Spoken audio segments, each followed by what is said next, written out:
खुश होने का राज क्या है, एक कहानी के ज़रिए मैं आपको बताता हूँ। किसी गांव में एक ऋषि रहा करते थे और गांव के लोग ऋषि के पास अपनी समस्याओं को लेकर आते थे और ऋषि उनका मार्गदर्शन करते थे।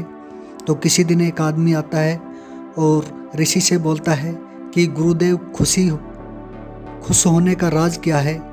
तब ऋषि कहते हैं कि तुम मेरे साथ जंगल चलो, मैं बताता हूँ तुम्हें खुश होने का राज। तो आदमी साथ चल देता है ऋषि के साथ और ऋषि आगे चलकर बोलता है कि तुम एक भारी सा पत्थर उठा लो। तो वहाँ आदमी एक पत्थर उठा लेता है और वो ऋषि के साथ चल देता है। जैसे जैसे आगे चलते हैं तो आदमी के हाथ में दर्द होने लगता है क्योंकि वह पत्थर थोड़ा भारी होता है, लेकिन वह सहन करता हुआ चलता रहता है।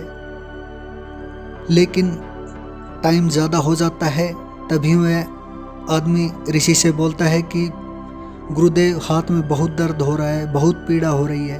तब ऋषि बोलते हैं कि इस पत्थर को तुम अब नीचे गिरा दो।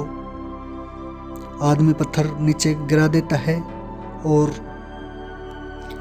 तब ऋषि बोलते हैं कि यही है खुश होने का राज। आदमी बोलता है कि गुरुदेव, मैं ठीक से समझा नहीं।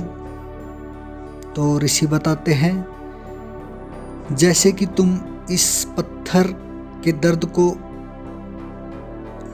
सहन नहीं कर पाए ज़्यादा देर तक क्योंकि यह भारी था और तुम इसे ज़्यादा टाइम तक सहन नहीं कर पाए, ऐसे ही हमारे दुखों के जो बोझ होते हैं हम उनको कितने टाइम तक रखते हैं, या 1 घंटे तक रखते हैं या ज़िंदगी भर रखते हैं, ये हमारे ऊपर है। या तो आप उस दुख रूपी पत्थर को उठाओ मत, अगर उठा भी लिया है तो आप उसे जल्दी गिरा दो। तो ये दुख ऐसे ही होते हैं, हमें पीड़ा देते हैं और वो आप पर निर्भर करता है कि आप उसे कितने टाइम तक रखते हैं, 1 घंटे तक रखते हैं या ज़िंदगी भर। तो ऐसे ही हम खुश रह सकते हैं अगर हम दुखों का बोझ ज़्यादा दिन तक रखेंगे तो वो हमेशा ही हम दुख में जिएंगे। तो ये दुख रूपी जो पत्थर होता है, अगर हम इसे जल्दी नीचे गिरा देंगे तो हम खुश रह पाएंगे।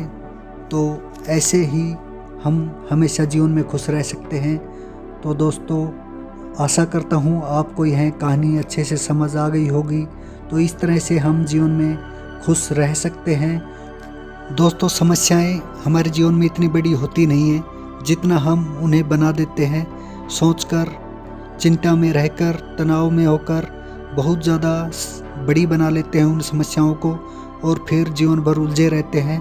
तो इस दुख रूपी पत्थर को आप जल्दी नीचे गिरा दो, तो इस तरह हम खुश रह सकते हैं। तो दोस्तों, चलता हूँ, फिर मिलता हूँ। जय हिंद।